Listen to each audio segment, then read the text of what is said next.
Hello and welcome to DCP SideQuest episode number 33. It's Monday. Hello, Watts. Hello, Erics. Hey, Briar. Hello. Hey, Hello. isn't 33 like a magic number? Isn't it like one of those special numbers like the Illuminati used to like Isn't it in, Yes. denote It's like like something isn't it in special? China? Or is numerology it and all that. China that it was? I feel like 30, yeah, something like that. Look, Yes. I'm pretty sure that if you take 33, then you add 3 to 3 and you get 6. And then you look at a 666 is the pentagram devil? and you count 6 degrees around the pentagram, you'll find the treasure on Oak Island. Also, a new puzzle in Destiny that's going to Yeah. take a whole week. 5,000 pieces. That too. Yes. Well, I don't think we really talked about exactly what we're going to say in this episode. There's actually no roadmap for this episode. It is season of the delay, so we could talk. Yes. We could just go through. So, what do you think about that, guys? Every Yeah. single game is now delayed forever. I wonder what happens if I just say delayed games Delayed. 2020 in Google. See what happens, because there's going to be like a list. 17 things pop up. I saw a turn up in chat say that Dying Light 2 is delayed. This is the first I've heard of this. Did this just happen?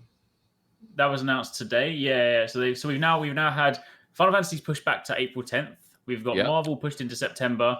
We've Mhm. got Yep. Cyberpunk pushed into September. We've got Dying Light pushed into spring. We've had, of course, Last of Us was pushed back spring. in the previously announced time. Watch Dogs Legions. Jesus. Watch Dogs?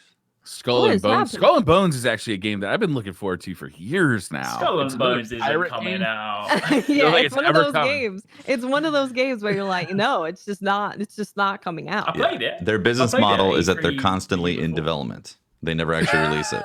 It's a really successful business model. It's vaporware. They just keep getting investor money in there. Yeah. Wait, so Dying Light 2 got delayed to spring? It said on the thing, it said spring 2020, so I'm not sure they haven't. But I mean, there was never. I don't. Correct me if I'm wrong, but I don't think there was ever a fixed date for Dying Light anyway, right? Was there? I don't No, think there yeah, was. now that I There was like a recall. window. So now they've kind of shifted that window. Maybe to they just sort don't of- know. And last week we were talking about Doom Eternal getting delayed, Cyberpunk getting delayed. Well, Doom Eternal got delayed Yeah. last year, and then, or was it? Yeah, it was last year. So Doom Eternal is Yeah, still so it's slated not- for 2020. Or I mean, March March 20th. March 20th, Oh, it is. 2020. Okay. Yeah, Okay. 3/20/2020. Oh, So yeah, In fact, on next week's episode, I can talk about Doom Eternal because I played it last week, but I can't talk about it right now. Ooh. Okay. I can say that I'm I looking played forward it, to but it. that was allowed. But yeah, that would be cool. But the real reason, let's be honest, the real reason everything's delayed is because they're all scared of Animal Crossing in March, right? you know what? Tom Nook Maybe. has taken all their money, and they're all owed massive. They've all got exorbitant loans, and they're like, we can't pay this. We've got to push our games out because otherwise Tom Nook is coming for us. yeah, yeah, It's yeah. the truth. I can, I yeah, can I see buy that. it. I buy mean, that. to be yeah. honest, everyone is really excited about Animal Crossing. Not I'm everybody. terrified. I'm terrified. of Animal Crossing. Everybody. Right. Everybody. Everyone. Get with it, Briar. If you're not I excited want about to it, see you a will Let's be. Play from I already Brian. have a mortgage. I already have a car payment. I don't need any more of that. You kind could of... have a second mortgage, a second car payment, everything. Exactly. And then you can speak to more neighbors that you don't want to speak to. It'd be great. But you forget whether you like it or not. Everyone's playing Animal Crossing. That's why. Maybe it's not even they have debts. All the studios were like, look, right, we really want to play Animal Crossing, but we'll be crunching during this time. Can we just push it out? And they're like, okay, it's fine. They're all just going to sit in a big room and play Animal Crossing for a month and then get back to their games. True. Oh, I see. Mm. They're all going to take a Skull development time. Yeah. Skull and Bones was actually supposed to come out in 2018 originally. Was it? A little bit Yeah. late. I think that's the year I played it because it wasn't last year. I think it was the year before last that I played it at E3. I remember us talking about it and yeah. being like, "Oh, that sounds fun. Look at that, guys." Yeah. Like originally it was supposed to be kind of like a Sea of Thieves kind of thing, like online multiplayer Yeah. focus Yeah. kind of thing. And I wonder if they're fleshing it out to be like more of like a sequel to Black Flag. Hmm. Maybe they realized that because like Sea of Thieves has gone through like an interesting transition, right? Like, obviously they Yeah. when it first came out, it didn't sort of like do too great, and they've obviously done like a lot to it, but still in the grand scheme of things, like they've improved it a lot, but it's still, I wouldn't say like a megaton title, right? So maybe they're looking at Sea of Thieves and be like, it's still not. I will huge. not What have can you we do to- besmirch the name of Sea of Thieves on this podcast, sir. Whoa. I mean, it's good, right? Besmirched. But I'm like, there's good, and then there's great. And Sea of Thieves is great. If you haven't puked on a coworker and then forced them into crashing a boat multiple times, and then have them realize that I was intentionally doing that afterwards, you haven't truly played. 3 hours later. I haven't lived. I think what we got to do is we got to get Rex and Fran into the same session. Yeah. Yes.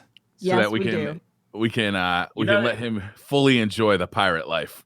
Yeah. It's amazing. My Sea of Thieves experience is typically, all right, we start sailing, and then I'm like, wait, guys, stop, I fell off the boat. Anchor down, get back on the boat. Okay, cool, let's go again, guys. Wait, I fell off again. Like, how have you fallen off? Well, I was trying to do some platforming around the back. Well, just don't do that. I'm sorry, pick me up again. So, yeah. I feel like you fit right in with our crew. Yeah, welcome aboard, You Harris. would fit in completely well. So me and Tefty went on a mini adventure during Sea of Thieves in our little rowboat. Yep. Uh-huh. We rowed really far through a storm. Yeah. Was this next to the volcanic island, or was that afterwards? Oh, I think it was next to it. Yeah. Yeah. Because everything kind of got destroyed from the volcanic Yeah, island. yeah, And we were exactly. like, we found a rowboat. We're coming, guys. Oh, Where yeah. were Fran and I? Did we just fuck off with the boat? Yeah, you did. Exactly, Or did man. you guys die and spawn back on an island? Mm-mm. No. No. There was no dying. Yeah. And we were like, we're not taking basic seaman to the boat. There was a rowboat. We had a bunch of chest. treasure. Yeah, exactly. We had like Yes, quality treasure that had to be cashed in, and you guys were like north on the map or something. I was like, okay. I think what happened is we lost our ship. Me and Tefty saved as much treasure as we could, and we were like, we have the treasure. We're not just gonna leave it. Yeah. So then we decided to get in a rowboat while you and Fran were like, screw the treasure. We want our big boy boat. So we lost our boat. Me and Fran died. We respawned back on an island and we took the boat Yes. on the island. And we were like, we're gonna take the rowboat, and it was pretty terrifying but exhilarating. Yeah, we almost got rolled over in the ocean, but it worked. We got the treasure. That was a big cash in, actually. It was. by the end of that, It was a big One of the biggest ones we've had as a crew. Usually we lose half of our treasure along the road somehow. Yeah, usually we sink our boat. Strange. Yeah. I always have that. I play Sea of Thieves in the same way that I play FPSs, which is also why I'm rubbish at them, right? Because like I'll have this grand idea. I'll be like, guys, right? I'm gonna stand on what's the thing on the end of the boat, the pointy thing that like I think that's the technical name. The pointy I think so. thing. yeah. Pointer. The pointy thing. I stand on there and I'm like, guys, drive me towards their ship. I'm gonna jump on and I'm gonna take out the entire crew. Yes. I'm like, okay, cool. I jump on, I get shot straight away. I'm dead. I'm like, it didn't work. Okay, and then that's about it. Because it's the same thing as when I play I don't play Call of Duty. I'm like, right, I'm gonna run around this corner and I'm gonna shoot everybody and I'm gonna be like Rambo. And then you run around the corner and die. It's like, okay, let's do it again. I'll tell you, if there's anything I could change about Sea of Thieves, I'd love to see him kind of tighten up the combat mechanics some. That'd be nice, yeah. And there is a ton of server lag in that game, to the point where you would think that when you're shooting a cannon at an enemy ship, you want to shoot in front of it so that it like goes into the shot. But in reality, like the best players shoot a little bit behind the ship because the server lag actually makes that connect, as opposed to like what would make sense, with like physics. Yeah. Huh. Now I know. Yeah. I didn't know that either until I started watching like some real good Sea of Thieves streamers play. Sea of Thieves masters of They the ocean. They are out there. I'll tell you. People They have put are, a lot yeah. of time in that game. Some Or are people they are just drunk? crazy at it. Mm. Or they Or just, they're just drunk? drunk. A true Oh, Sea they're of just Thieves like master. alcoholics. True Sea of Thieves master is always drunk, and also Yes. knowing what's happening. A raging I'm telling alcoholic. you, I shot there because that's where I thought he would be based on the server. Like, no, you didn't. You just can't shoot straight, mate. Okay. I'm a master. I'll have you know. I gotta say, every time we do play Sea of Thieves, I love it. Yeah. Like, it's an amazing experience. Absolutely. Yeah. Yeah. And they just keep adding more to that game, and for free. Yeah. You know? Fair. I still have yet to pay anything to play that game. Because I have Game Pass. Oh yeah. Okay. So I've never actually put any money. No, I'm lying. I bought a monkey. Worth. I mean, that's good. That's a That is a good seriously good investment. payment. Yeah. That is great. That is definitely worth right there. But you can get a free monkey, I believe, with Twitch, or you could at some You point. can. Yeah. Yeah, there was a Twitch Really? Twitch Prime thing that got you the purple monkey. Yeah, Purple monkey. Yeah. Wow. the best That's of monkeys. bananas. Best boy monkey. Yeah. All right, so back to the delay stuff. Yeah. It sucks that so much has been delayed, but it's good that the games are going to be better. But it also sucks that there's supposedly more crunch time for the developers. Apparently, yeah. So there was this thing where I think a lot of the general public saw it as, well, that's great that you're getting more time to develop it. And you'd think that would mean less crunch because we're getting more time to develop it. But it's actually not the case at all. It seems that they just need to delay it so they crunch more to try and get it for that new release. They crunch longer.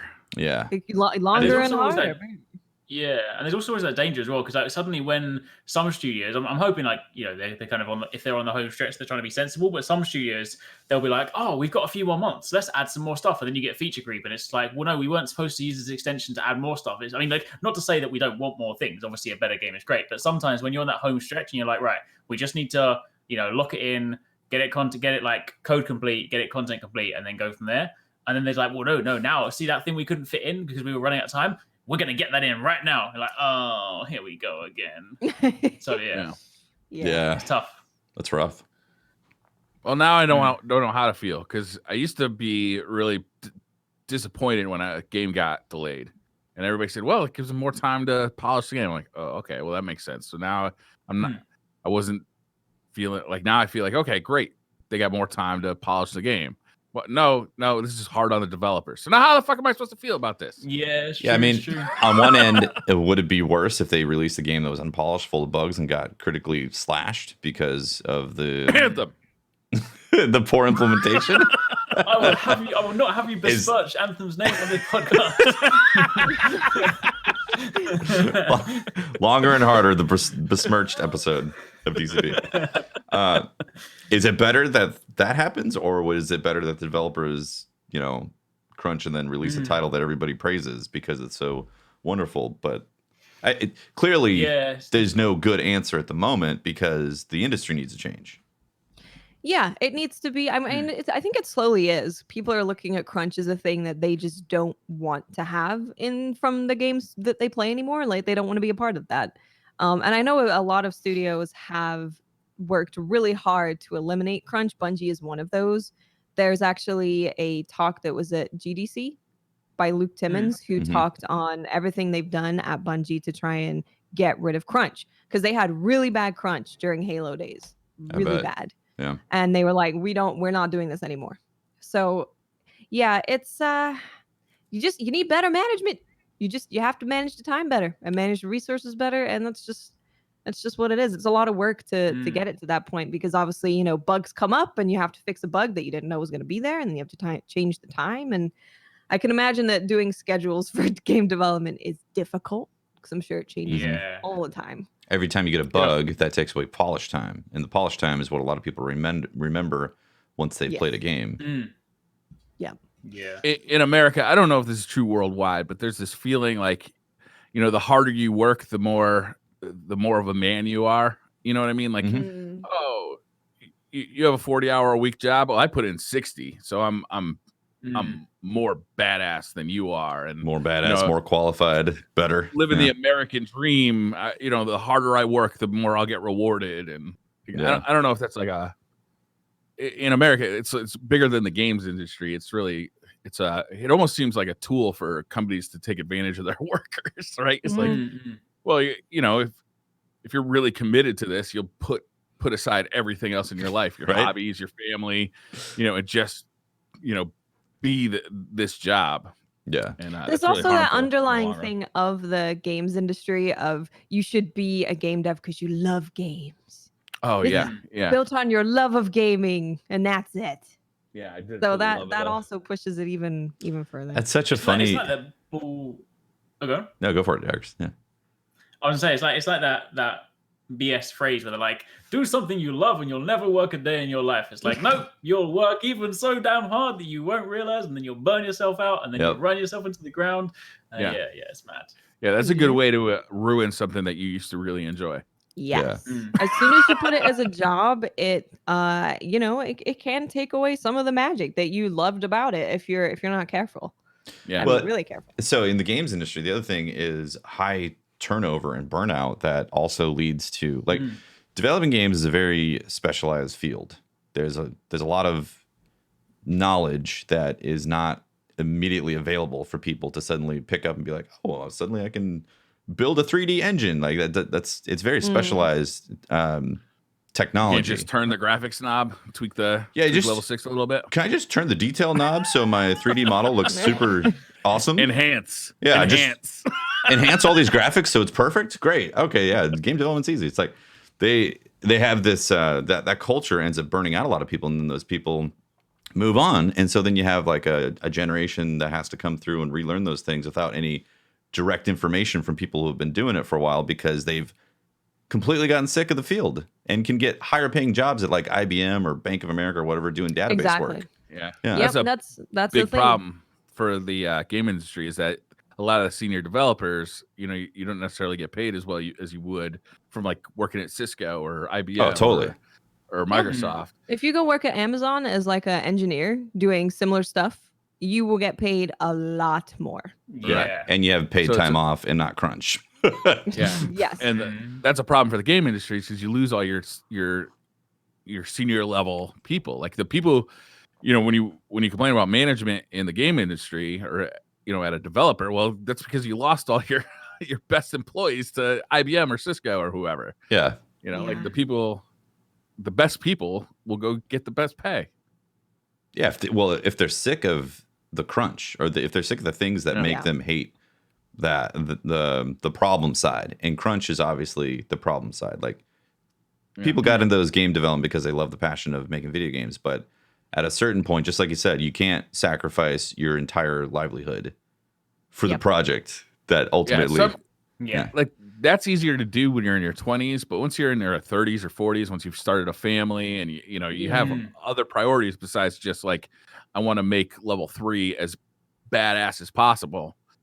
Yeah. Like, you got to start taking stock of your entire life, not just this one thing. Yeah, definitely. But man, I can't wait to play Cyberpunk. Fuck yeah, man. Yeah. I am down. And then, like, I'm already looking forward to The Witcher 4. I'm already like getting hyped for The Witcher 4, and they haven't even announced that video game yet. Like, that's not even a fly on the radar. But I can't wait for it to come out. Mm-hmm. Yeah. Oh, I'm so excited for games. I'm just excited for all the video games. There's so many good games these days. It's crazy. Oh man, this year I think is going to be spectacular. Like, I think it's going to be a slow starter, but like finish hard. Oh my god. Yeah, with the new consoles and all those games launching with the new consoles, it is going to be amazing. We're genuinely going to have another year like last year where we're like, can we just like have 2 Septembers because there's just not enough Breyer's time. already done it. Breyer's president, and it's already been in place. He's putting a request. Thank you. We need that because we're going to have realistically, like consoles are going to be like September, October times, and then obviously you'll have the array of launch games for the consoles, which obviously they wouldn't have announced just yet. So and not all launch games are always crazy, but I mean, let's just say we've got them. We're going to have things like Cyberpunk. We're going to have Marvel. We're going to have Halo Infinite. We're going to have like some array of launch titles for those games. You'll have like the third party stuff as well, and then a console launch on its own is always busy enough as it is, but the fact there will be blockbusters, like huge blockbusters around that same time is, I genuinely don't know. Like last year we were like, I don't know how we're going to juggle September. I genuinely don't know how we'll do it. It's worse than last year by a long shot. It is, yeah. And we don't even know what all's coming out yet. Because Cyberpunk is obviously going to be a game that you will probably be able to sink 100 hours into. So the fact that it's coming out in September 100%. With these other games, and that's not like a fast 100 hours, if that makes sense. Like, when I played The Witcher 3, I want to say I put 120 hours into The Witcher 3. I'd have to look at my Steam library. It might have been 160. I can't remember. But it was over the course of 6 months. Like, it was just like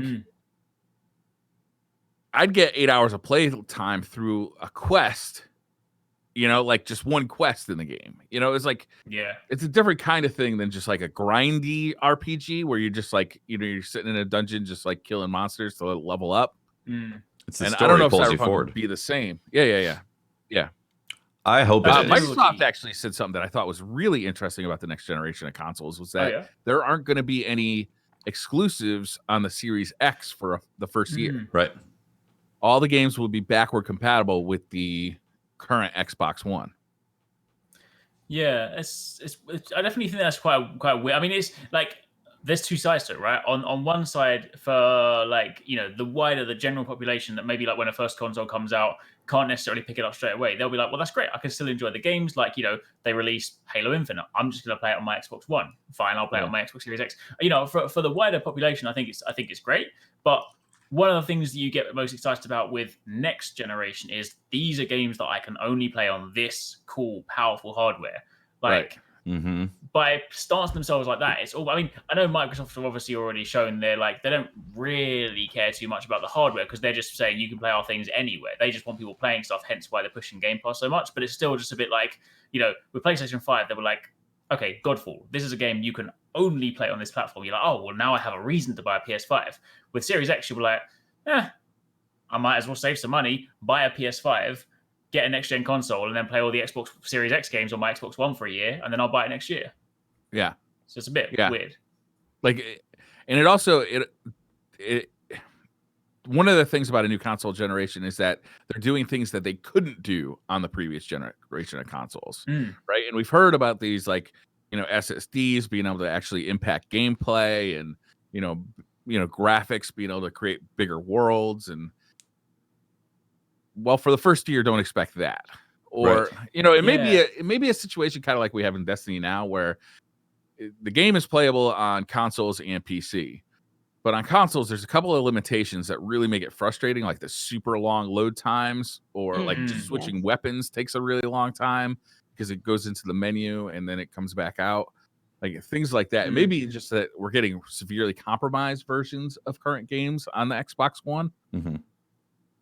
Yeah, possibly. The only problem with that though is so it's a really interesting position because obviously before they announced these, I remember we chatted like many episodes ago about like the potential for Microsoft to have like a really strong start to this console generation because obviously with Game Pass, you buy a Series X and you've got Game Pass and you've got every launch game versus PS5 where you're like, I have to physically buy these ones. But now it's like, well, and also in its current position, although Microsoft has done some great stuff with Game Pass, like I think it's probably unanimously accepted that like Sony and PS4 is like the kind of dominant console, at least like in the kind of console war, so to speak. And I thought that I genuinely thought next generation with like Series X and Game Pass would have given Microsoft what they need to have that super strong start, assuming they have some good launch titles. But if you genuinely don't need their next gen console for a whole year, and then in that year Sony are putting out big games, it's gonna be hard to claw back from that.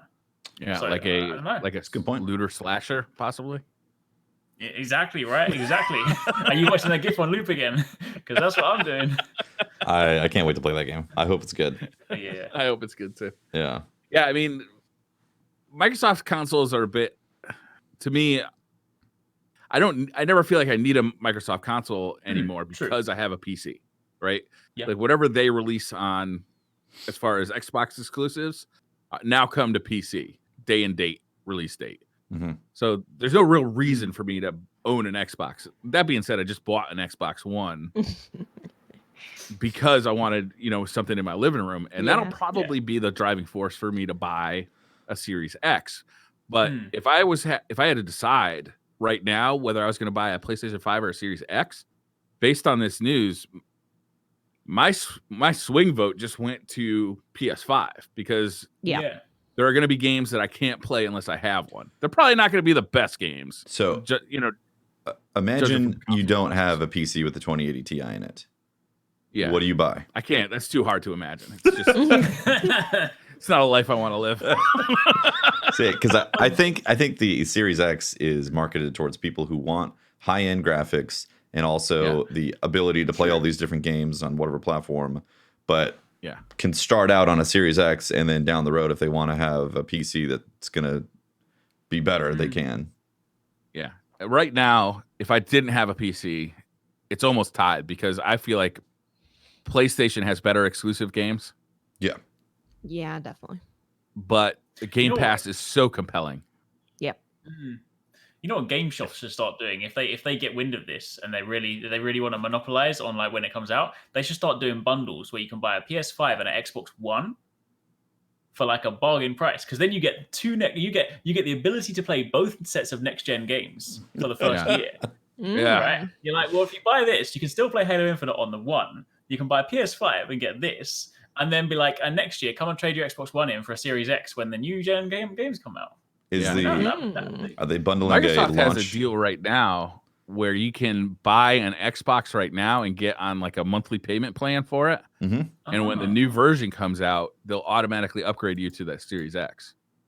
That's good. I'm sure for an additional fee, like your monthly payment will reflect that you just got a new console. But it's like that monthly payment includes the price of the hardware, Game Pass, and Xbox Live. That's cool. Tell you, I think it's going to move more like phones, where they have more often mid-generation releases, like maybe every 2 or 3 years, and then there's going to be people who can just have the plan that boosts it to pay a little down payment and then a monthly fee for a couple years with no interest. Also, if Sony comes out with a service comparable to Game Pass, Microsoft's advantage is gone. Yeah. Well, I don't know. What?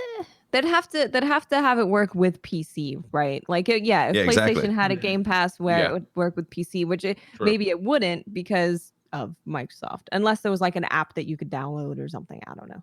But yeah, maybe it's. Are there that many people though that I mean, I use it that way, but are there that many people that use it in that way? Game Pass Ultimate, where they play games on their console and on their PC.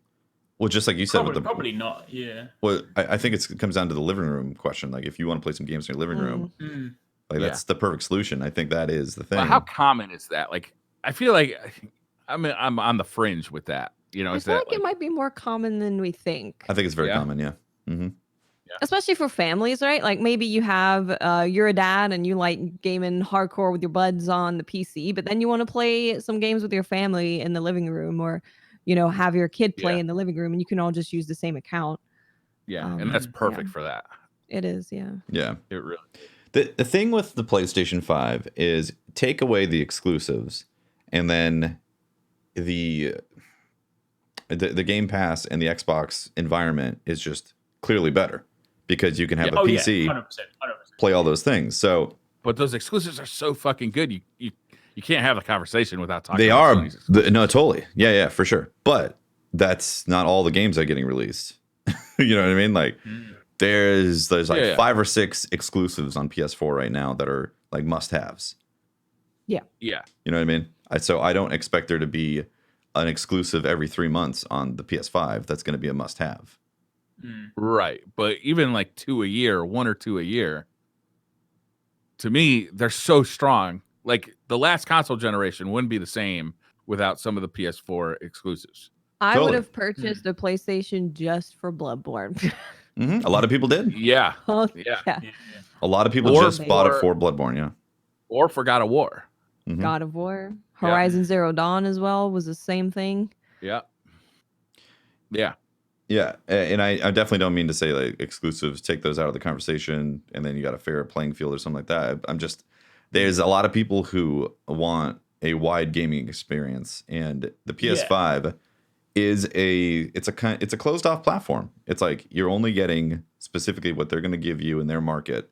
And a lot of the times PlayStation or Sony has felt very anti-consumer in that regard. And now you have Microsoft being very consumer friendly, being like, play it on the PC, play it on the Xbox. You know, your Xbox One X that you just got for Christmas, it's going to be fine for a whole nother year after these consoles release. Like, it's okay. Like, they're approaching it that way. Yeah, it has more of a feeling of inclusivity and bargain. Like, it feels like a bargain. You know? Yeah. Which is weird because none of the other services feel like a bargain to me. Like, there's other services that you can get like all of a publisher's games, but none of them feel like a bargain, and none of them have as many games that I want to play on them. Game Pass is very good in that way. It's like there always seems to be new games coming to that I really want to play. Yeah. You know, a publisher it's harder because they only have the games that they make. Right. Right. So you might only have one game come out this year. So it's hard for me to spend a monthly fee that may cost me $120 for the year to play your one game. Yeah, that's true. That's true. Yeah, that's. I guess that's how I look at it with PlayStation. Like, I'm obviously going to get a PS5 because I want to play those exclusives. But if I had a limited budget and limited time as well and wanted good graphics, I feel like the Series X is going to be a good option for people. Yeah. What's the last console you guys didn't buy? Like, you just never bought it. It came out, it lived the life cycle, and you never owned it. Like, last generation was Sony Wii U. Everybody here buy the Wii U? Yeah. Yes. Day one. Console generation before that was the Wii, the Xbox 360, and the PS2. I didn't buy a PS2. PS3. Didn't buy a PS2? Buy a PS2? Wow. No. Wow. Well, I was for like the longest time I was like a Nintendo kid. So like I went from like N64 when my brother had it. Well, I mean, Master System, and then my brother had N64. My first personally owned console was a GameCube, so I was like a Nintendo fanboy. And that time when you're younger, it's like you only have one console. Like your parents aren't gonna buy you all of them. So I stuck on GameCube. And it's often a Nintendo console. Yeah, and then I went into Wii, into the Wii, and then it was only when PS3 came out, my friend was like, "Oh, you should get one of these," and I started doing that, and then I got 360. So it was The 3DO. Never 3DO? owned one of those. Really? Is that as far back? That's an old console. That was the late 90s. Yeah. the On Live. I never had a TurboGrafx 16 either.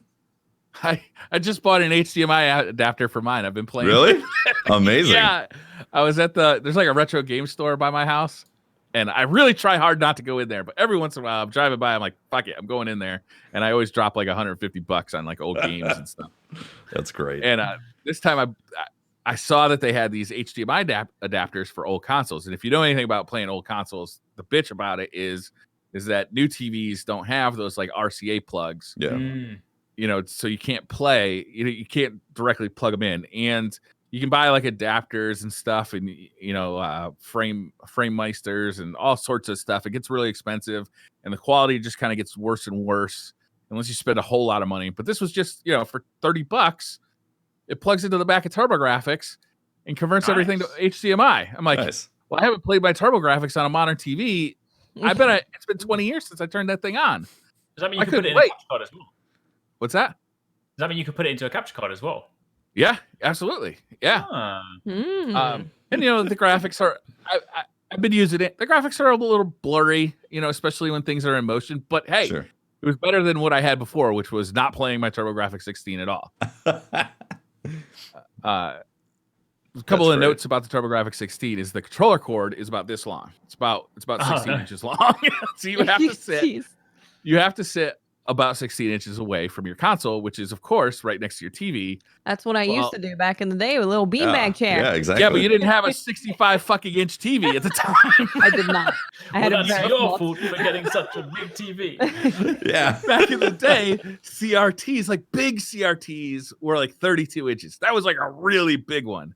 Most of them were normal size, like 24 inches. Yeah. So like sitting that close to a TV, you can still see the whole TV. Now it's like you got like neck fucking soreness from like moving your head around. Wait, guys, I realized what console I never bought. I didn't Which one? buy the Soulja Boy console. Oh, I tried too. I really tried to get that. Same. I wanted it. I wonder, actually, now it might be available like secondhand. Maybe. That For might a be lot worth of an money. eBay Did it actually go search. into production? I thought it got shut down before. It came out. Oh, wow, it did. It did. Oh, wow. Yeah. Oh, actually, It was. I guess I didn't buy Stadia, so that's technically a console, right? Oh, Is it a yeah. console? How about? It's a platform, I guess. Yeah. Okay. I guess. All right. Like if you include that in there, then you have to like include things like Ouya and stuff like that, Oh, I didn't buy one of those either. or even like Oculus. I didn't buy an On Live. Oculus. Oh, Yeah. God. Yeah. But I was really, really thinking about like the big ones. Like Okay, even yeah. 3DO, I would say, is kind of fringe. Yeah, it is. Yeah, I remember when I was a kid looking at magazine articles for Neo Geo games Mm-hmm. and thinking, oh my god, this is the epitome.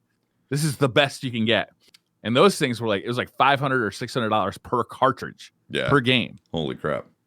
Yeah. Dude. It came with like arcade style joysticks. Yeah, no Samurai game Showdown pads. was like the ultimate arcade game that you could actually have in your Yeah. home with that. That was amazing. Yeah. It is crazy to think. I never had that, obviously. Yeah, it is crazy to think when you talk about like those magazines, when you used to before internet was like a massive thing. You look at those magazines, you'd be like, this game looks so good. Like I rewatched the Twilight Princess Zelda trailer the other day, right? Because I remember that Twilight Princess one specifically was quite epic because it had this part where like Link rode out on his horse to meet like this army of goblins running on the back of their the boars, and the opera music kicks in, and it's such an epic trailer. And I remember at the time when I looked at the magazine, I was like, Zelda's never looked so good. This game looks absolutely fantastic. And obviously you look back at it now and you're like, it doesn't hold a candle to now, but like just to think back to when we were like all those years ago, like we get to where we are now, it's insane, right? Yeah, it is nuts. Yeah, I'm having trouble remembering which one Twilight Princess was. Was that the that's launch? The one with the wolf, like the wolf with Midna with like the crown. You changed into a wolf. Yeah. Okay, that came out like kind of between the Wii and the Wii U. Between the GameCube and the Wii. Oh, okay. Because it was originally going to be just on GameCube, and then they announced the Wii, and they announced it was going to split between them. Oh, right. And that one, if you bought it on the Wii, it made Link right-handed because it had the motion controls. But if you bought it on the GameCube, Link was still left-handed.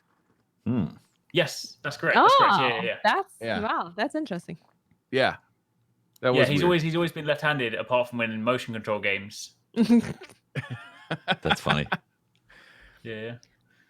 So, guys, in chat, King Dane asked if we are going to talk about the Godfall leaked video. And I did not know about this, but 10 hours ago, someone on Reddit uploaded combat footage, which is a fraction of the footage from an unreleased trailer. So it's only 6 seconds, but you do get to see some actual combat. And I'm going to say the game looks gorgeous. I'm looking for it. I can post it again in the chat so you can see. Okay, yeah. And we'll watch this live together. I just watched it and I need to spend money on this game right now. Yeah. Yeah, the game looks insane. This is the looter slasher that we've been talking about, right? This is the looter slasher, yeah. The one that is going to be, is it a launch title? Yeah. Is it a launch title? It is a launch. Is it? Right? Yeah. I think so. Wasn't it considered the first launch title announced for PS5? I think so. Yeah. It was announced at Yeah. The Game Awards, the Keeleys. I guess, but I guess the phrasing of it though probably implies, because he says like it's like a fraction of the footage from like an unreleased trailer. So maybe there's like, I don't know, maybe because obviously that's the other thing we've got to speak about as well in this thing, is that Sony announced that they are stepping back from E3 again this year. Right. They announced that officially? Yep. They did. Yeah, because there was the rumor at first and they confirmed it. So that in itself is evident that Sony are obviously going to do their own thing. So if they're planning like their own event, maybe they're going to be doing like some reveals and stuff. So maybe that's where the trailer comes from. Does this combat look a little Dark Souls-y to you guys? Mm-hmm. Yeah, it's kind of following the conversation that we had before, right? Where it seemed like the standard kind of combat now for these types of games is going more towards Dark Souls than just like hack and slash. Right. Which I personally love because you have to think about it a little bit more. You have to be a bit more tactical in how you approach each fight, which I like it. I like it too. I don't know if I want it in every game I play though, because sometimes I want to play a game that I'm not completely stressed out about, like every mob in the game. Maybe it's varying difficulties though. Like maybe the combat is like you want to be parrying and dodging and using things at the right time, but it's just not as punishing if you mess up. Kind of like Star Wars, Jedi Fallen Order. Is that what it's called? Yes. I reckon they probably want to sort of strike the balance. So I reckon if it's a game that is like a looter slasher and the whole prospect of the game is to kill hundreds and hundreds of mobs to be able to get like your loot, I think the prospect of having it like Dark Souls nutty hard. I know obviously Dark Souls also is a loot based game, but the prospect of having it Dark Souls nutty hard for like a game where you need to grind bajillions of bits of loot, they'll probably strike the balance sort of somewhere in between. They probably want to have that movement of the Dark Souls feel, like evade, parry, the kind of more tactile thing, and not just run and just hack through someone. But I would hazard a guess they probably sort of try and find some kind of happy middle ground. That's what I hope. appreciate a world where Dark Souls combat, Bloodborne combat, Sekiro combat exists, but I also want to live in a world where Devil May Cry combat exists. You know what I mean? Where it's just batshit crazy and you fly off the handle and get rated by how many times you killed a guy and how stylishly you did it. True. Yeah. That's a good point. Yeah. True. I can't wait to play the game. Yeah. Yeah. Also, this trailer, or this leaked footage, looks marvelous. Yeah. It Like, it looks looks gorgeous. really nice. And this is not like the it's best quality YouTube video. Mm-hmm. Yep. No, exactly right. That's one of the things. Is like it's a shame they're not going to be. I mean, as I say, I imagine they'll do their own event and stuff, but it's a shame they're not going to be at E3 because I mean that's one of the sort of things you'd be like, oh yeah, I'll line up and play Godfall because that looks insane. But I guess that's the thing. Like Sony probably will do their own any time they step away. They're obviously clearly getting to that point, and I mean I think a lot of companies doing that, which is evident by the fact that Microsoft, although they attend the E3 window, they run their own show. EA do their own thing. Ubisoft do their own thing. I think a lot of people are beginning to see that E3 in its kind of current form doesn't really hold as much weight or value. Yeah, and there was that whole like leak of everyone's address and name. Who is going to E3 this year as like press? Because I would be incredibly scared to do so. Me. I'm like, well, they've leaked it already, so what if more all can they your leak? personal information was leaked last year, like what the fuck? I might as well go this year. True. Would you like some more incompetence? Because we're about to serve some up. All right. Yeah. I'm sure PlayStation will have like I would imagine relatively soon too, is that they'll have like a big kind of press conference reveal and show some games, like an E3 style press conference, but they'll just do it when they feel like doing it and when they feel like the best timing is for them. That's what I'm expecting. Having to share the press cycle with Microsoft doing the same thing. Because a lot of these companies, even around E3, are just setting up their own. They're renting out their own area outside of the conference and have people come to do capture, and they have their own show. Like EA's been doing that for a while, Ubisoft, all that. Yeah. It's going to be an interesting year. It's like I'm incredibly happy that we're doing this show this year. Because it's just going to be fun to like watch all this happen and have these conversations, in a longer term format than like a Twitter post about it. Well, Briar, maybe DCP is going to E3 as SideQuest to get all the juicy details. Whoa! Imagine. Yeah. We'll just use Pope's address. Yeah, Pope's going to buy all the tickets, so he gets doxxed. Pope's leaving soon anyway. Fine. Right. I put his name out there on the internet all the time. So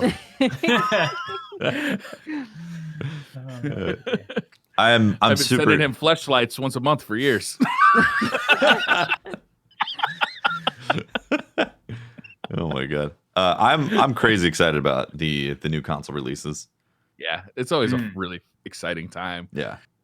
To see, we've also seen the new add-on for the PlayStation 4 controller with the back buttons, buttons on the rear of the controller, or like where your fingers go on the controller. And the speculation is that is for forward compatibility with the PlayStation 5 controller, which will have those, which is interesting. Interesting. That is interesting. Yeah. I would love it if just the default controller has buttons or paddles, because seriously, then I can go to events and not be like, how the hell do I jump? I have no idea.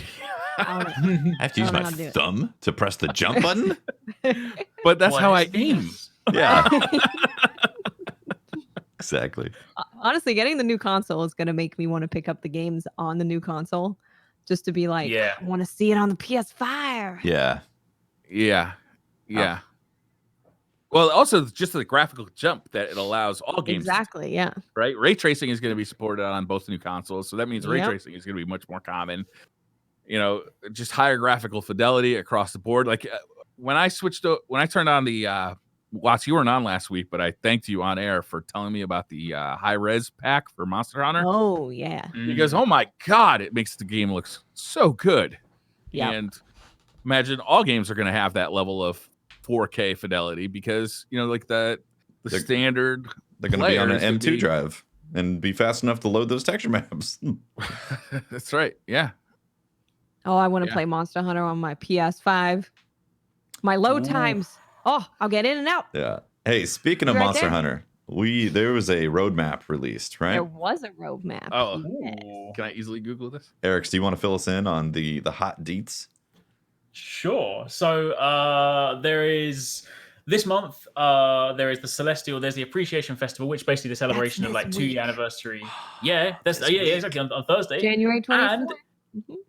for PC and consoles at the same time, which Really? is awesome. Yeah. Oh, Yeah. nice. You can get some cool like space armor, and then finally my the God. roadmap like there's 2 new. What is it? So next month for consoles, it's basically like a split. So next month for consoles is like a catch up month where there's basically like some quests to sort of get you like ranked up, get you decorations, stuff like that. In March there'll be 2 new variant monsters, which is different to subspecies. Subspecies are typically like color changes with subtle differences. Variants are slightly more notable. Variant would be Examples like of a variants. Stygian Zinogre compared to or something Stygian different. is still a sub, but things like variant would be Runa no Gigante, Seething Basil Geese, Savage Devil Joe, Right. stuff like that. So I mean, there's we largely get a- speaking, as much of this, but Can we get a Savage, Furious, Curious George? quite possibly. No, I don't want to fight that. He can go away. I want that That would be amazing. The speculations of things like Raging Bracky would be one, which would be a potential one, Oh, or like dear Rusted Lord. Kushala. Things like that could be kind of cool. And then there is the month after that. There is then going to be It's the new arc tempered and master rank versions of existing monsters. That's it. Yeah, Oh, yeah. Do you want And to then the explain what month that after is, Eric, to Sorry, people yeah. who might not know what that is? Sure.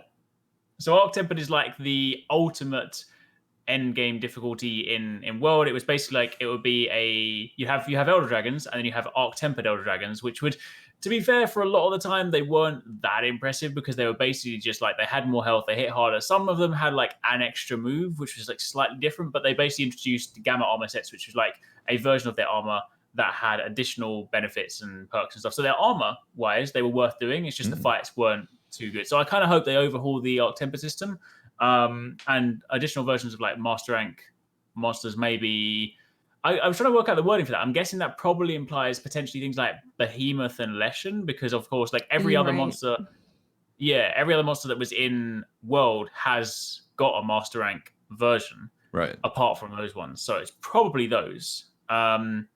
So does Arc Tempered bring new armor for those monsters? Yeah, if ever you fight an Arc Tempered version, you have, so you know how like you normally have Alpha and Beta armor, you then have Gamma armor, which is like a third version. Normally looks basically That's how the same. Hulk gets made. Gamma radiation. Gamma radiation. There you go, right? Hulk You get the smash. Hulk armor. But some of them are like really, crossover they were normally confirmed. like really good. That would be amazing. Imagine that. Imagine like just hunting the Hulk. So with my I've seen some like I assume it was fan art or concept. It was either fan art or concept art, but either way of Arc Tempered Namiel armor. I believe it was fan art. Oh, and I was just like, oh my god, if it looks anything like that, I'm gonna lose my mind.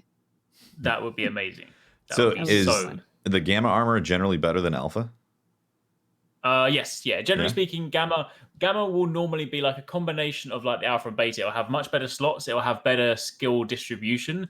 So it normally ends up being like some of the meta pieces. So it'll still fundamentally embody like what the armor was before, but it'll just be better. So I'm rocking 5-piece Safajiva right now. If Gamma stuff, Arc Tempered stuff comes out, am I likely going to want to drop that stuff and go for some sort of Gamma build? Potentially, probably yes. Maybe it's one of those ones where it will usually be like a few pieces. So, for example, when say Arc Tempered Kushala came out before, like the helmet was really good because in the helmet was 2 pieces of handicraft and like crazy slots. So it suddenly became like a go-to piece for that. So it's not necessarily one of those ones where it completely one-for-one replaces it. It tends to be more so like within those Gamma pieces, there will 100% be some like noteworthy, probably pick and meta choose type stuff. Yeah. Okay. So you have that, and then you have in May there's the new monster. But before that, this is where things start to sync up. So for PC in January, we both get to share the event. In February, PC gets Rajang, so they get a new monster. Furious George. Yeah, that's awesome. And then in March, you then get Stygian Zenoga and Safi Jiva on PC. So you're getting another new monster, 2 new monsters. And then in April, you're going to be getting the Arc Tempered monsters as well. And then in May, everybody is synced up. So basically, for PC players, considering your game launched in January, you get new monster February, 2 new monsters March, 4 more new monsters April, and new monsters in May. It's like, it's jam-packed. Thank God all that stuff got delayed from the first part of the year.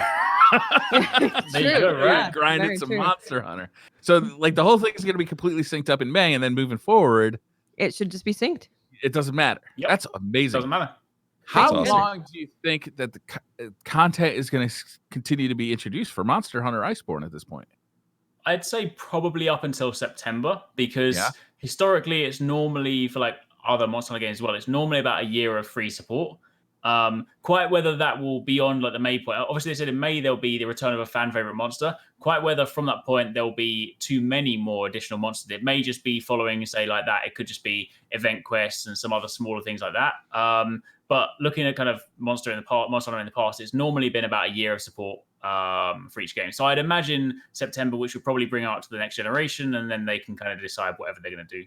So, do you think that there's going to be another expansion for Monster Hunter World, or do you think they're like working on Monster Hunter World 2, or what do you think's going on? I don't personally think there'll be an expansion. I think they'll be working on like whatever's like next, because although World is slightly different, it still follows the general formula, which is normally like a high rank version comes out, then an expansion comes out which adds G rank, and then they start all over again. And honestly, with like new hardware coming around, they've even said before, they said that Iceborne is the end of like the World saga. So I genuinely think they're probably like, look, because also, again, there's always 2 Monster Hunter teams, right? So like there's still one team that are like doing nothing, which there are, no teams ever do nothing. So quite what they're doing, who knows? And obviously, did one team do both World and Iceborne? Yeah, so the kind of the mainline team, the ones that always do the number titles like Monster Hunter 1, 2, 3, 4, and all that stuff like that, they're the ones that work on World, and they're the ones that work on Iceborne. And then you have like the spin-off team that have done Portable Third and like Generations. They kind of do more like the handheld stuff. So if I had to hazard a guess, I'd say that team, maybe they're working on like a handheld version, and then like the other team, like a World-style game for Switch would be amazing. That would be incredible, right? And then I would feel like the main team would then look towards like PS5 and be like, what can we do next, kind of thing. So, and this is Capcom's biggest selling title ever now. So I'm sure it's crazy no one popular. has to worry about this game being supported or made more of this game. It's blown up on Steam. The Steam sales alone show it. Like, I've dabbled in Monster Hunter World in the past, like on the DS, but this game is so much better than those older ones to me. It's so much more accessible. It's so much clearer. Yeah. Some of the things that drove me crazy about the older ones was like you had to use, I can't remember what it was called, like a firefly or something, and you had to tag the monster before it escaped. Otherwise, you couldn't find that fucking thing. Yeah. Paintballs, yeah. And then there was a loading screen between each like little kind of portion of a world or of a level. So it was really frustrating to go looking for a monster if you didn't nail him with a paintball. Yeah, definitely. I do still miss like aspects of that. Like I think because my first Monster Hunter game was like Freedom Seconds. So like I started on PSP. I like my most of my Monster Hunter playing time has been on handheld. So I like World and Iceborne are 100% there. They're fantastic, and I love all the new stuff they've done for them. I really do hope they're working on some kind of Switch one, because I do miss being able to just take Monster Hunter with me. Like it's one of those games that like, I'm fortunate that obviously I can sit at home and I can grind it and stuff. But it used to be like my favorite game to be like, oh, I'm traveling, I'm going to go and hunt while I'm on the go. That is the one thing that I do miss from like Iceborne, and I feel like I've sunk thousands of hours into Iceborne anyway. So like, I really enjoy it, but I feel like I would probably play it even more than I do if it was handheld, or if there was a handheld. If it was on Switch, it would be amazing, because then you could play it on your TV and you could take it with you. It would be exactly so good. I can't even imagine playing that game on Switch though. Like I can't even picture it. Like it struggles on PS4. Yeah. In a world where Mortal Kombat 11 looks like ass on a Switch, like how would they possibly get Monster Hunter World working? It'd have to be really stripped down graphically. Yeah. But they could do it, obviously. I mean, the game needs to come out. Yeah, I'd almost want them to like adopt like a different style for it, because like one of the things that I've always enjoyed about the handheld ones is like, it's a weird thing to say like realistic because it's a game where you hunt giant monsters with a giant sword that you physically can't hold. But principally, the world looks more realistic. But I've always liked like the handheld ones have kind of got that less realistic look, the more kind of over the top look. Very bright colors, outlandish armor and weapon designs. And I feel like if they did one on Switch, I'd rather they just double down on like that and give it like a nice art style that's not necessarily like chasing realism like world, and just kind of make it like the artsy one that's just like vibrant and colorful and really cool still. And then maybe keep the console one as like the gritty like experience you kind of got to now. So Sure. God, I would not describe Monster Hunter World as gritty. maybe not gritty. Yeah. True. But I suppose if you compare it to like the older ones, which is like quite colorful and happy and jokey. Yeah. But yeah, I see it. But yeah, maybe that wasn't right. Yeah. Well, there's a touch of realism in World. That's what you're talking about. Yeah, for sure. Yeah, the fidelity of it is definitely. Yeah, you're definitely right. Yeah, like a Monster Hunter skin looks like actual reptile skin in there, and like, right. Yeah, it's missing the blood gushing when you cut a tail. I really want them to implement cross save. Yeah. Game. Yeah. Yes. I really would like to see that. If I think it's probably too late to hope for that for this game, but for the next generation of Monster Hunter World, I would really like to see that so that I can play, on my Xbox and have the same save on my PC. And hopefully that's a consistent thing across multiple games where that's the norm. Yeah. Yep. Yeah. I hope so. It's so nice when it's activated now, and it sucks so bad when it's not activated. Mortal Kombat 11, like I like playing Mortal Kombat 11. It's fun to kind of like learn each character and unlock their endings and do all that kind of stuff. I don't play much online, but it sucks that if I want to play on the Switch, that progress is not shared on my Xbox One. Like that's a bummer. Yeah, agreed. Well, it's great that there's news and information coming down the pipeline for Monster Hunter World. I can't wait. Yeah, I've been loving it. I finally hit MR 100, and then I got a augment. Nice. Yeah, I got the health augment on my greatsword from Safijiva, so now I'm rocking that 5-piece. But when I land hits, which I normally land hits with my greatsword, I never lose health unless I whiff. Yeah. Or get hit. Nice. So it's so nice. It's man, it's a long game because when you get to MR 100, that's when things start getting like super interesting because that's when you can build all of the higher ranked charms. It's when you can augment your weapon. There's a bunch of like quests that you can do that are like 150 and 200, so you still have that to go, and then you get to fight Ruiner Gigante, and you also get the better decorations. So like the game just opens up so much at 100, and getting to 100 takes a little bit of time. It's definitely been some grind. How much time do you think it takes to get up to 100? 40 hours, maybe less. No way, more than 40 hours. It's actually not that bad because there are some of if you go to the event quests and you do ones that give you bonus MR and HR, you can actually, if you grind those out, it can go pretty fast. Yeah, so you can brute force it for sure with that. You can, yeah. But I think it's more entertaining to go into the guiding lands and you got to get outcrops, you got to get bone piles, that levels up stuff. You want to get that stuff because you're going to need it once you hit MR 100 because it's all linked. The materials you get from there. When you get to 100, you can go from level 6 being the max of one of your guiding lands areas to level 7, which then allows you to get different tempered monsters coming into the guiding lands. So guiding lands is just really fun because you can just sit in there and just farm as long as you want. I think it's great. Yeah, but if you're like, you know what, I want to bump my MR a little bit, I haven't been able to play that much this past week, you can go and do some of those bonus events and kind of get a little bit more.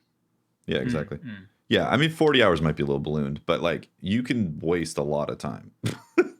Oh yeah, a lot of time. I gotta keep doing my Steamworks, Tefty. Steamworks. I gotta go in there and do my Steamworks. I gotta go figure out what crops I want to grow.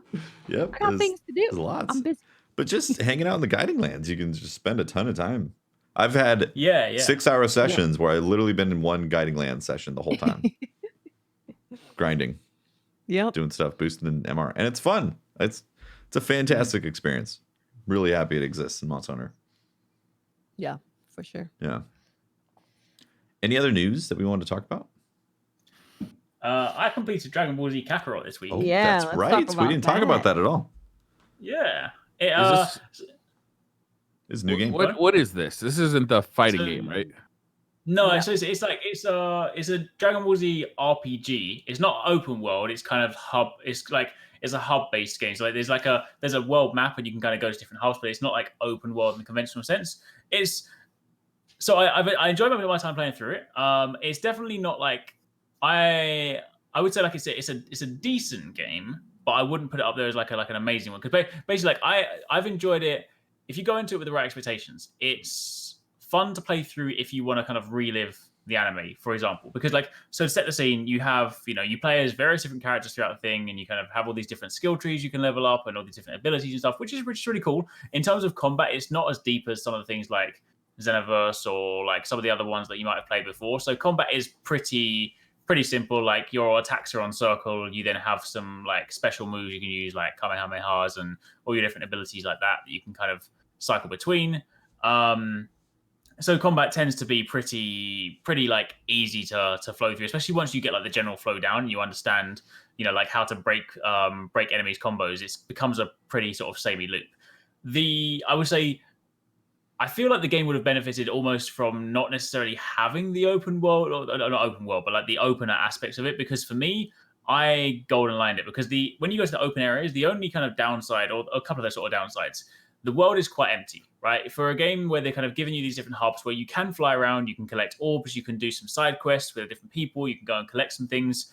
It is still, largely speaking, a very empty world. You fly around, there's like random like enemy mobs that you can collide with and fight with, and they tend to just be like trash fights. You're not even really going to use them to grind too much. They're more like a hindrance. It's more like running into like a Zubat in a cave in Pokemon. It's kind of more annoying. So I found that, like, for me, getting the enjoyment out of it, I ended up kind of almost ignoring the world and being like, I'm just going to go towards the quests. And when I started playing like that, I started to enjoy it, because it was really more so a case of, if you got the attachments to the series, you jump in, you relive some of the iconic sagas. So you've kind of got the starting saga, you then have the Frieza saga, the Cell saga, and the Boo saga. That's as far as it goes. So, it plays out, you kind of relive a lot of those like iconic battles, and obviously you play as all the different characters. So some of them are really, really cool. Like, even though combat is not too deep, some of them are just fun to kind of mess around with, because, you're flying through the sky. There's a lot of like fast-paced movement, very kind of like over-the-top anime moves and stuff. And when you start chaining it together and you really start getting a feel, because at first it was a little bit clunky. When I started flying around and stuff, I didn't really get, like, some of the fights were a bit frustrating, but then when I started to kind of get the flow for it, it actually started to become quite enjoyable, because I was like, oh, you know what, I'm kind of reliving these chapters. There's the typical kind of annoying thing where, like, occasionally between chapters you have to go and do these like annoying fetch things, which like really slows down the pace. But on average, like, if you just golden line it, you're looking at like a 40-hour game. Like, it's basically about 10 hours per saga, so to speak. But if you want to do all the side quests, you want to do all the collectibles, that can go up to like a 100-hour game if you want to. So I definitely, I would say, like, I enjoyed what I played of Kakarot, but I would say, like, if you're like a diehard Dragon Ball fan and you kind of, like, you're connected to it with that, then I say you can probably get some enjoyment out of the series. If you are more so looking at it from the veil of like, oh, I want like a cool anime RPG with like some, exploration and some sort of like deeper systems, maybe it wouldn't necessarily be for you, because it's quite shallow. Enjoyable, interesting, but shallow. Yeah. What about the story? Does it like just follow the story from the anime, or is it a newer story? It just follows the story from the anime. So and for like as well, if you sort of like see the anime, like, it won't necessarily, obviously one of the things in the anime, there's like, famously, Dragon Ball has like a lot of build up, right? So like sometimes you'll have tons and tons of episodes. I don't know what, my camera's frozen again, but either way, tons and tons of episodes to build up certain things. Obviously it's told in a much shorter time frame. But yeah, it basically just sort of follows those kind of key story beats. Yeah, that's a really good explanation of the game. From what I've heard people who really wanted that like anime RPG, really hardcore kind of thing going in there and being disappointed. But if you go in and you're like, I just really like Dragon Ball and this is super cool to play through all of my favorite episodes, then you tend to enjoy it. Yeah. Nice. Yeah. So that's basically all there was to it. Yeah. I think as well, like, it's one of those sort of like blessing and curse sort of things like we spoke about earlier. But like, because I was trying to cover it, I was trying to play it in like a condensed window. I think had I spaced it out over like a week, I probably would have, like, because I really, really enjoyed the first half of it, and then as I got further and further, and a lot of the battles started to become a bit more samey. That I think that's when like it started to sort of fall apart a little bit for me. Like I really enjoyed like the first 2/3 of it. And it's kind of annoying because like for me, like I really like Boo, and Boo is like the last saga you do. So it was kind of unfortunate that the final saga was the time when I was starting to get a little bit like, this game's a little bit repetitive. So, but that's also partly because I literally did that over 4 days. I did like 10 hours each day to get the sagas done. Damn. Yeah, exactly right. So I did that so I completed it in 4 days. Had I spaced out a bit more, I probably would have been more refreshed because whenever you're trying to complete a saga and you've got all these like back-to-back quests and stuff, you're a bit like, I need a break. So but it's a lot of Dragon Ball. Overall, it's a lot of Dragon Ball. Definitely. But yeah, I'd definitely say it's like it's a decent game. One for the diehard fans, maybe not one for everyone. Okay, cool. There was a time when Dragon Ball was kind of known for having horrible video games. Like it was the kiss of death for a video game. It's true. But it seems like Dragon Ball fans got it pretty good with Dragon Ball Fighters and this game. Yeah, Fighters was amazing. Yeah, definitely. Yeah, I mean, they've definitely been similar. Really, that's the thing. It's like it's kind of, I guess it's sort of similar sort of thing with like movie adaptations, right? Like anime games, they're either like really really good or they just kind of completely miss the mark. There doesn't sort of seem to be like, yeah. So I mean, I really want there to be like a big boy studio that kind of picks up an anime game and does it justice like really really well because anime just needs that. Yeah, you mentioned something about this game too. Is that I find I fall off of games a lot in like kind of the final act, because when I want a story to really like ramp up and now come to its conclusion, I find that they often are adding a bunch of things to do that are now just getting in the way of story. Like we are in the final stretch. We are coming to the conclusion of this story. The big reveal has been made. Now it's time to fight the final battle and save the universe. But hold on. You still need to go over here and talk to this guy. Then you got to go over and talk to this dude. Go fetch quest this thing. Get the blessing from so-and-so. Yeah. Mm-hmm. And it's like, come on. Like, we are in that mode. Like, I find so many games, like, they're paced consistently all throughout the game.